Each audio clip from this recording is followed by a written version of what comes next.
leveraging in left-wing social engineering into all of these companies.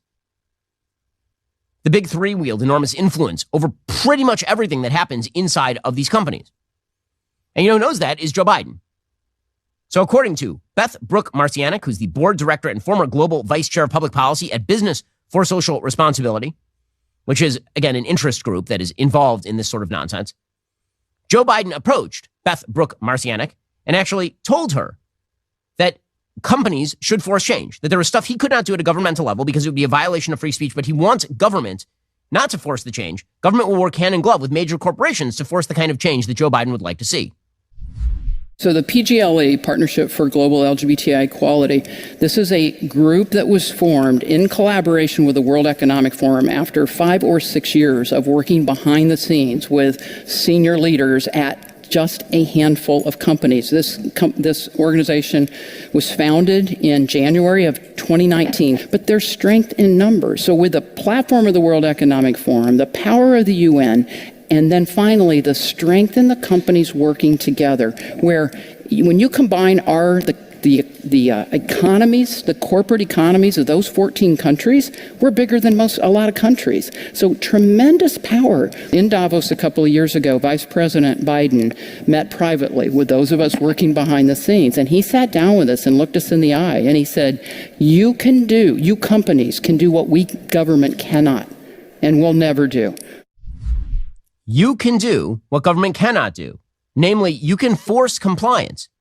You can essentially make it impossible to find a corporation that is not mirroring the left-wing social agenda when it comes to things like Pride Month. The organization that Beth Brooke Marcianick is referring to there, the PGLE, is the Partnership for Global LGBTIQ plus Equality. So what exactly do they do? Well, they're a consortium of 270 plus major businesses, including Accenture, Airbnb, Google, Pfizer, Paramount, PepsiCo, PayPal, Hyatt, Procter & Gamble. It's hard to find a major corporation in America that is not on that list. And what exactly do they do? Well, they agree to abide by the standards of conduct. What are the standards of conduct for all of these major corporations that are quote-unquote partners with the PGLE? Well, they have a few different standards. They're produced in collaboration with the Institute for Human Rights and Business, based on UN guiding principles on business and human rights. You got the UN dictating these particular standards. And those standards include the idea that businesses are encouraged to contribute to stopping human rights abuses in the countries in which they operate. So how do they define human rights abuses? Anything opposing the LGBTQI plus agenda. In doing so, they should consult with local communities to identify steps they might take, including public advocacy, collective action, social dialogue, support for LGBTIQ plus organizations, and challenging abusive government actions. So all these corporations have agreed to become tools of the left-wing social agenda. Again, why are they doing that? It doesn't run with their bottom line. It certainly doesn't favor the interests of their shareholders, all of whom theoretically should want to reach out to customers of all political persuasions and all religious persuasions. Now, the reason that they're doing this is because all of the major investment firms that own a giant chunk of their stock are left-wing institutions. State Street, BlackRock, Vanguard. That is the entire plan right here.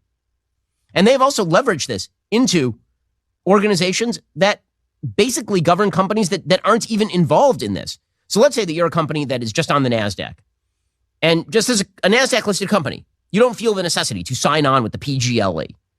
You're not even a consumer-facing brand. Let's say that you're an R&D brand. You're just in some industry where you're doing R&D in tech or biotech or something. Why should you sign on to any of this stuff? It's not like you have a store and people are walking in and need to see the Pride Progress flag or something. So why do you sign on to that? Well, the answer is number one. Again, all of these major corporations that are big stockholders in public corporations, they have decided that they are going to essentially threaten to withdraw their money and undercut your stock price if you refuse to do what they say.